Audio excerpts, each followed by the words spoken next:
All right, I've got this fella, and the reason I've got this fella is I'm taking part in my local Games Workshops stores Armies on Parade thing, which they do every year or did every year before COVID, which is over the course of a year leading up to October. There's a build challenge every month.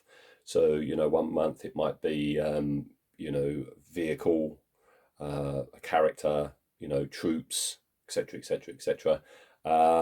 And all leading up towards October, and then as October nears, you then have to think of displaying it, and you have a certain size base that you have to construct, and then come October, you take in your army and your base, and you display it. Armies on parade, and always a lot of fun. Never done one before, but I'm aiming to, and I've been taking part in some of the challenges.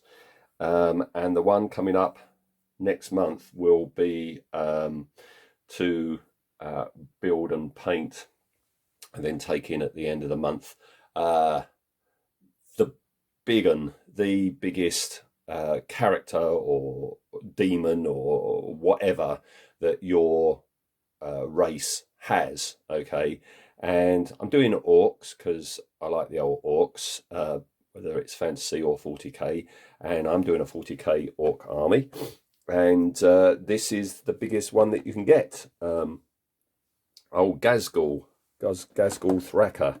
All right, basically an orc in an outrageously huge power suit. All right, so he's just arrived, and this is going to be an unboxing today. Yeah, so I'm going to do him. I'm a bit disappointed. I've never seen one of these boxes in the shops. I ordered it online, and the box is smaller. I mean, I've seen a lot of images of the fella, and I've watched some YouTubes about him, but the box is smaller than I would have thought it would have been. But let's have an unbox and have a look. Oh, the other thing is there's two options in the way to go. One is him standing leaning to the right, firing his weapons and looking that way. The other way is him leaning towards the left and looking that way as if he's just about to use his big power claw. And that's the one I'm going to be doing. He's going to be going that way, not that way. All right, so as I say, this is an unboxing. So let's unbox him. It's just, the box is very small, and you can't have too many sprues in there. And I've just noticed there as well, look, on the back they very often have a 1-1 symbol, so that's the size he's going to be. I thought he was bigger than that. But very often these photos, you go, oh, that's not that big. But of course, you're looking at it in one dimension. You're just looking at a photo. You're not seeing the bulk of something that's that size. So hopefully he will be quite impressive. So I'm going to get everything out. Is that everything? Yep, that's everything. So what have we got? There's his nice big base. I mean, that's encouraging that he's got a big base. And there's a little base, and the little base is because he's got a little grot assistant, who I believe is a named character as well. It begins with M, I know that. It's Malikali or something like that. There you are, you can see him there. He's quite sweet. I like the old grots, as you know. Yeah, I'm looking forward to doing this. So what have we got? All right, sprue number 1, there's a leg and half his body there. His backpack there. Oh, there's the back of the grot. Detail as usual is fantastic. Oh, there's Ghazghkull's neck, just there. Two necks, of course. Yeah, one looking to the right, one looking to the left. So I'm going to be using part 45. So he's looking that way. Okay. There's a leg there. Surprised the old tusks are cast on it. Usually that would be a bit you bunged on. Oh, it's a nice base. Look at that. Ooh, I'm going to have fun with that. And yeah, there's not that many parts, are there? Okay. Oh, there's the fella. See? Well, the front of his face anyway. Yeah, only 2 sprues. Okay. And then the usual bafflingly confusing instruction manual. I wish they wouldn't do it this way. They're not clear enough at all. Okay. I'm going to be doing this fella in sub-assemblies, as usual, you know, to get into all the bits and pieces. There's the 2 options. There you go, look. So I'm doing that one, but I absolutely am not having smoke coming out the barrels. I'm hoping that's just something that you bung in the end. Can't stand them. You can't sculpt smoke. Yep. I thought this was going to be quite a lengthy build, but I don't know. I think it's pretty straightforward. And there he is, all painted up. Now, when I do orcs, it's the Bad Moons. I like the Bad Moons. But I've looked into it, and Ghazghkull is from the Goth clan, and the Goths are primarily black and white. So I'm going to stay with that. All right. I'm going to have lots of metallics in there, but he is going to be primarily black and white. All right. So there we go. I'm going to get my snippers out. I'm going to get my scalpel out, and let's get him built. Right, well, I've moved straight to primer stage. The weather is really appalling here at the moment. You have 2 minutes of sunshine and then 20 minutes of pouring rain. So I had to take advantage of a dry spot. And so once all these sub-assemblies were built, I was straight outside and spray the primer. So primer stage, a lot of them are now staying in the primer stage, bits like this, bits like this. The backpack I can get started on, but there are things that still need another coat of paint, because his main colour is black. I'm going to be spraying him completely black. Most of his arm, apart from the business bit, is going to be black, so that needs doing. Same as the big claw. All right. And then painting white is going to have to be the fella's face himself. And I think that's it. Yeah, the shoulder pads, I'm going to have a black and white checker pattern, but I can do that by hand. I'll just put a bit of white over that now. So I think that's that. The other thing, yeah, the little grot. I've got to finish assembling him, stick him to his base, then he gets a coat of white primer because of his light coloured skin. And then the base, I've stuck the base to the base and put some scattered material on. So that's going to get a bit of primer next. So I'll come back with some colours on it, I think. Well, black is on. And lead belcher is on, and next step, crack out the known oil. Okay, I can talk a bit louder now. Last time everyone was asleep, so some more progress. Let's have a look what I've been doing. The main body, well, haven't done anything, still in its black. I used Halfords, which in the UK is a car supply company. I used their satin black, which was very nice, although a bit too semi-gloss for an orc. So I've gone over it with a Baden black, there like that. Next job is I've got to pick out his trousers, which are in there. That and the metal for the pistons and that's really going to be the only colour. Oh, and his loincloth as well. That's going to be the only colour on that bit. His lovely face, I've put 2 coats of white on. I wanted to make that nice and bright because I'm going to be using contrast paints for his skin. Ditto his little grot mate. Okay. Down here, I'm still umming and ahhing about the cabling. I'm doing it in, as you can see, grey and yellow. The reason I'm doing them in grey and yellow is he's going to be pretty much a monochrome character apart from the skin. So wherever possible, I want to put more colour in just to, you know, visually break the black and white up a bit. So these are going to be yellow and grey, but at the moment the banding I think might be a bit too extreme. I might start all over again on them. I'll wait until I put the ripped metals on.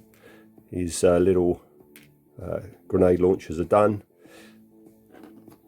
Right, first arm, nearly done on doing the metallics on his claw.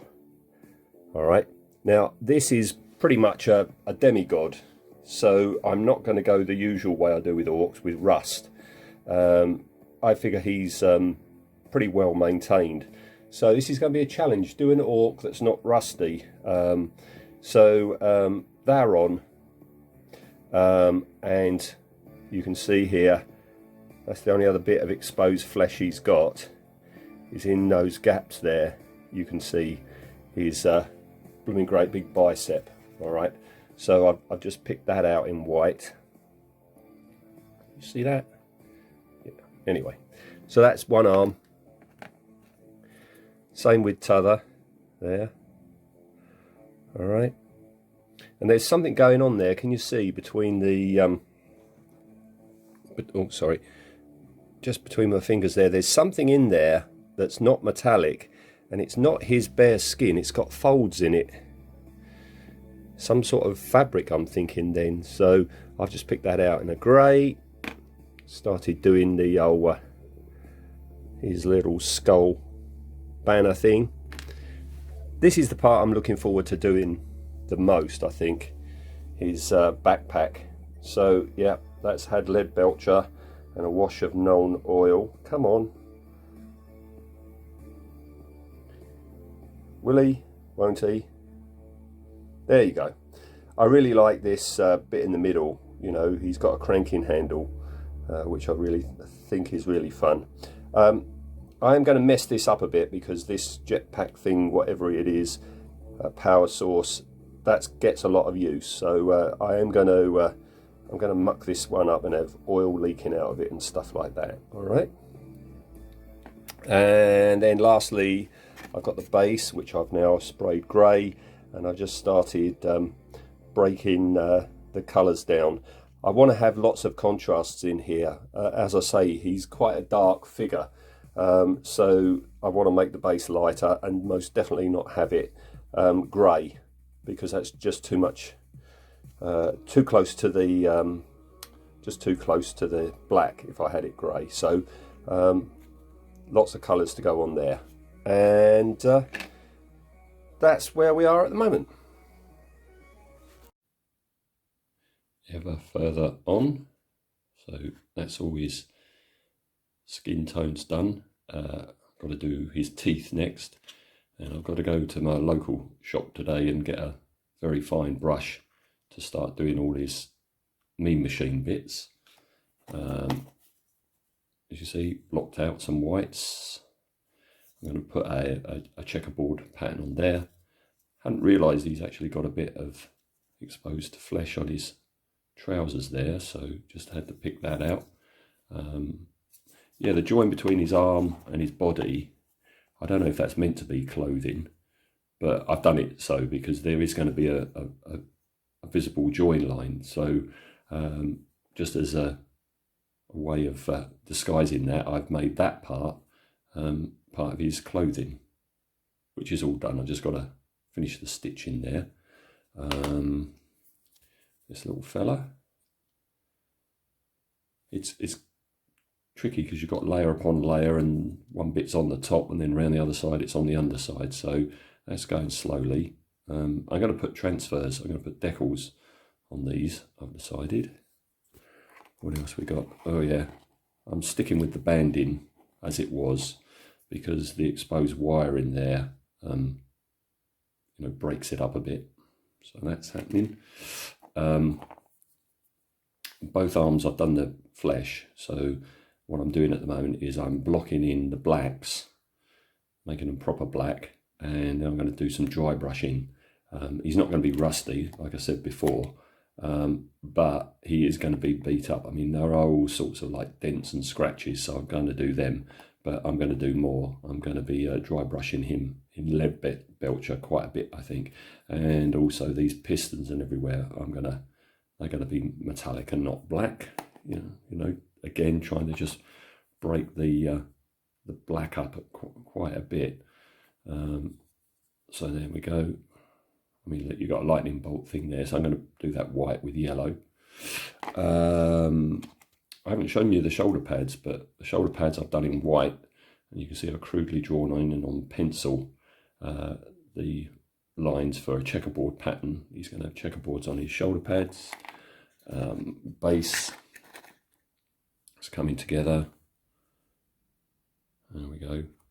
I've made a point of this greeny, creamy colour that I'm doing the masonry in. I'm picking some of my scatter material rocks out in that to just, blend the scatter material that I was doing there into the actual sculpted base. Still don't know what colour I'm going to do the Marine's helmet there. I'm thinking maybe blue, because there's not going to be any other blue on this model. And then, yeah, here we go. Backpack, rusty exhaust pipes. That's exactly what I wanted them to be. These aren't going to be brown. Whenever I do bronze or gold, I always base coat in brown first. It's a nice warm, base to put in those colours on. Bit of verdigris on there again, just to give a bit of colour difference, so it's not all black and white and metals. I don't know what that's meant to be, but I'm putting some contrast colours there, so that's sort of like a globe of whatnot. I don't know. Got to try and pick out that fan belt there when I got my fine brush. Yeah, and that's about it. So I'm going to come back, and most probably next time these arms are going to be pretty much done, and maybe a whole lot more. Well, I'm reaching the point now where I can start sticking bits together. Nearly done with his body. As you see, I've been doing the cables and stuff. I don't know how many of these are actually going to be visible once everything is put together. So body's almost ready. I think the first thing that I'm going to be attaching is the jetpack, which is almost done. All right.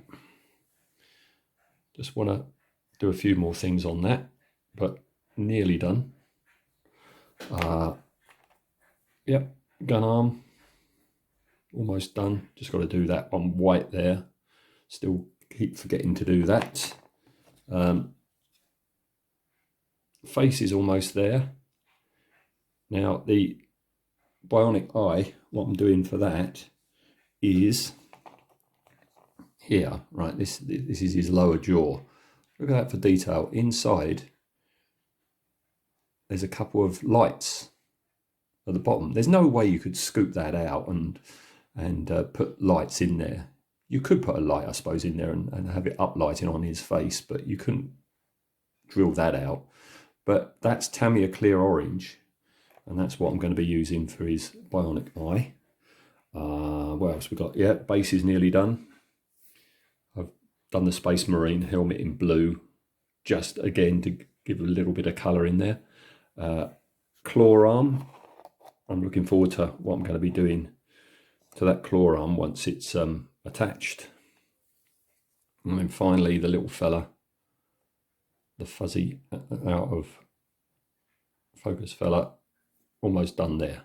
So do I come back one more time? No, I think I'll come back when he's done.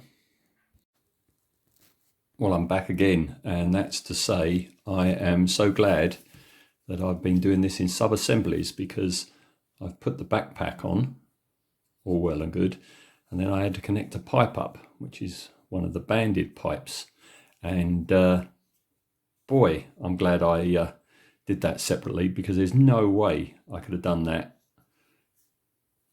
if that was all built before painting. So tidy up time now. As I'm putting a bit on, just looking around, seeing what is going to be visible and tidying up, like the exposed wires in here. I've got to brighten them up and make them more apparent. So yeah, maybe then, unless something else happens, I'll come back with him done. I've got to keep quiet because everyone's asleep yet again. Almost there now, so the base is done, as you can see. All right, kept it nice and muted, but on the other hand, I wanted colour in there to, you know, as I keep saying, I don't want everything being monochrome. So the most colour at the moment is going to be on the base, but that's going to change soon. All right, so that's the base, and I'm almost done with the fella himself, like so. Okay, it's quite early in the morning, so the light's not exactly perfect, but hopefully you get an idea.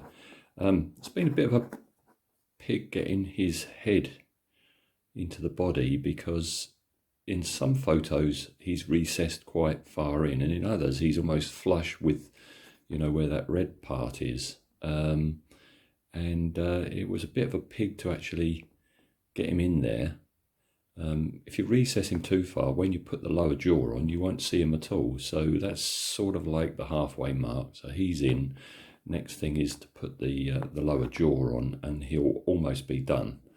And as I say, he's pretty monochrome, right? And to compensate for that, I've got colour on the base, but I'm going to have even more colour with this claw. And the claw, I haven't done too much on. It's quite bright, isn't it? And there's a reason for that, and for that reason I will divulge in the next bit. Okay, with Ghazghkull on his base, I'm going to gore the fella up. That's why I've kept these claws pretty clean, because the next step, my Ghazghkull is brutal. My Ghazghkull uses his claws. So coming up now is step 1 in the gore process. Okay, step 1, get me technical paint, blood for the blood god, and water it down. Water it down so basically water it down so you've basically got pinky ready water. And what I've done is, you can see there, I've splodged it onto the claws, and I've dabbed some of it off at the far end, leaving it thicker at the business end of the claws. The next thing to do is go in again with it again, but this time neat, straight out of the pot, and really gore up the spiky bits. And with the tips well and truly blooded, it's on to the really fun part, which is when I'm going to be using the not most subtle of products, Yoo-hoo glue, and I'm going to explain why in the next bit. Right, so this is the fun bit, and I'm going to show you what I do. So what I do is I get a bit of the blood for the blood god, like that. That's pretty much far too much, but for this demonstration.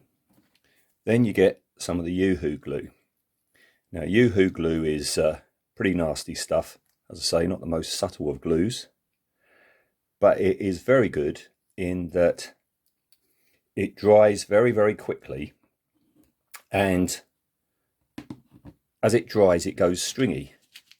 So what you do is you get some of your red and you start mixing it into the paint.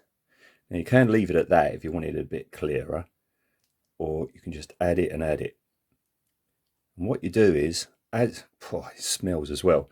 Can you see what's happening? Almost immediately it starts to set, and as it sets it goes stringy, giving you a dripping effect.